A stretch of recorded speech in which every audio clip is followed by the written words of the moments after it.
Give me 10.5 minutes and I will re-engineer how you view success. Because right now, you're probably operating in a definition of success that is killing you and you don't even know it. I facilitated international broadcasts. I owned a top strength and conditioning gym. I own a Brazilian Jiu-Jitsu black belt, an amazing wife, 3 beautiful kids, the car, the house. Everything was perfect, right? Then I attempted suicide. It made me rethink what success really was. And now I'm going to share with you 3 critical steps to help you re-engineer your life. How do you define success? I define success with external achievements, with career advancements, medal wins, money, status, and trophies. We're taught this from childhood. Achieve enough and you'll feel good. Work hard, earn respect, win something, build something. Eventually you'll be happy. Eventually it'll be worth it. Eventually you'll feel the way you thought successful people feel. Well, that's a lie. And it's killing us. So if you're performing competence while falling apart inside, you built impressive things and your life still feels empty, or you look good on paper and your life is pretty shit in reality. If that feels like you, you're in the right place. Step 1, the behavior audit. This self-assessment exercise unlocks the truth behind your frequent, productive behaviors, revealing the true motives behind them. But this and the other steps didn't even matter until I looked in the mirror. I suggest you do the same, because if you don't, you run the risk of losing it all. External achievement doesn't create internal peace, and let me show it to you with examples from my own life. In 2016, I achieved my goal of medaling in the Europeans. This is the biggest jiu-jitsu tournament this side of the Atlantic, with real competition, real athletes. It wasn't a participation medal. I executed under extreme pressure, but in the same year, my wife and I separated. I stood on that podium with the medal around my neck with people congratulating me. And I went home to a hostile environment where I couldn't even tell my wife about my achievement. I was training for that competition whilst my personal life was suffering. You know what that medal did? It proved that I could perform under extreme pressure.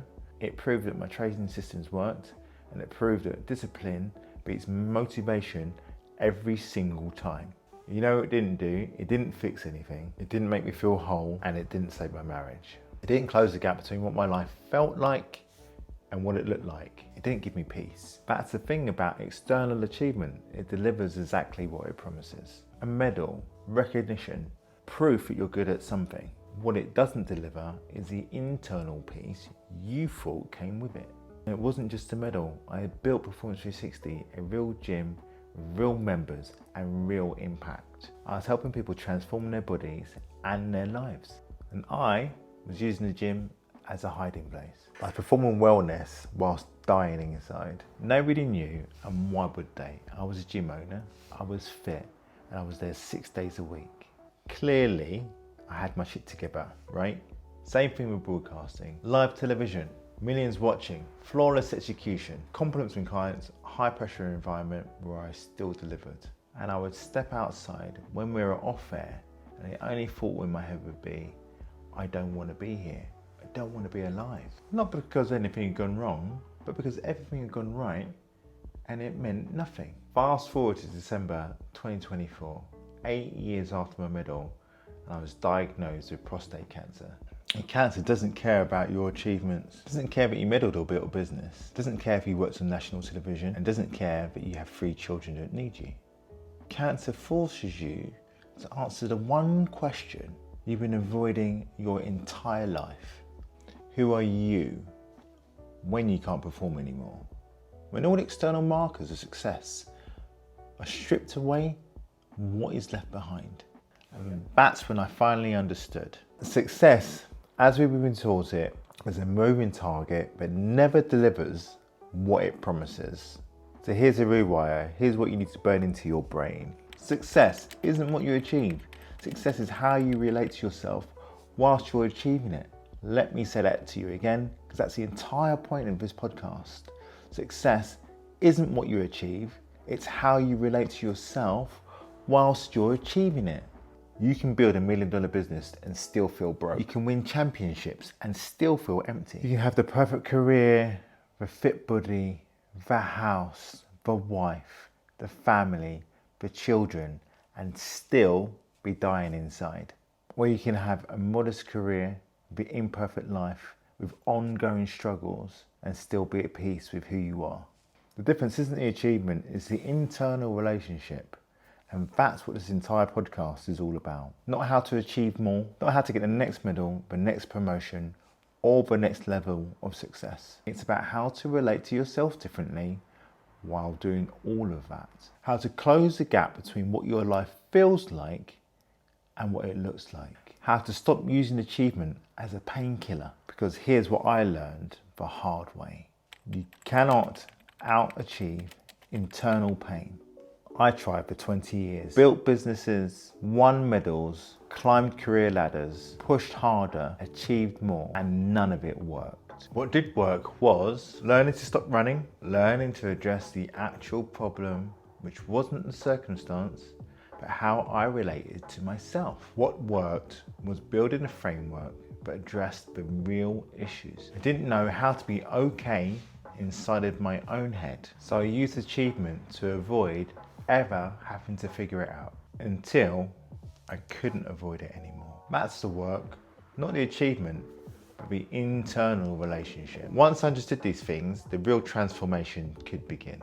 Step 1, the behavior audit. So right now, before this episode ends, write down 5 things that make you feel productive or successful.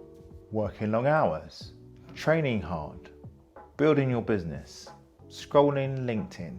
But next to each one, answer this question honestly. Am I working these long hours to build something meaningful? Or am I working these long hours to avoid going home and facing reality? Am I training hard because I like discipline and progress? Or am I training hard because it's the only time that my head will shut up? Am I helping other people because I genuinely want to contribute? Or am I helping other people because it's easier than helping myself? This isn't about judgment, this is about awareness, and you can't change what you can't see. Do the behaviour audit, be brutally honest. You'll be surprised what you see, and what you're looking for are patterns. Patterns that look like success, that function as avoidance. These are maladaptive coping strategies, and they're killing you. Step 2, gratitude. Tomorrow morning, before checking Instagram, Facebook, TikTok, or LinkedIn, I want you to write down 3 things that you're grateful for. Not generic things that I'm grateful for my health or grateful for my family, but I want you to be more specific. For example, I'm grateful for my car because it gave me the ability to get to work and therefore I was able to feed my family. Another example is that I'm grateful I had coffee with my son because it gave us an opportunity to actually sit down and talk about what actually matters. So again, it's not just what you're grateful for, write down why these things matter. This takes 5 minutes and rewires your brain from scarcity to abundance. From I don't have enough to I have something worth protecting.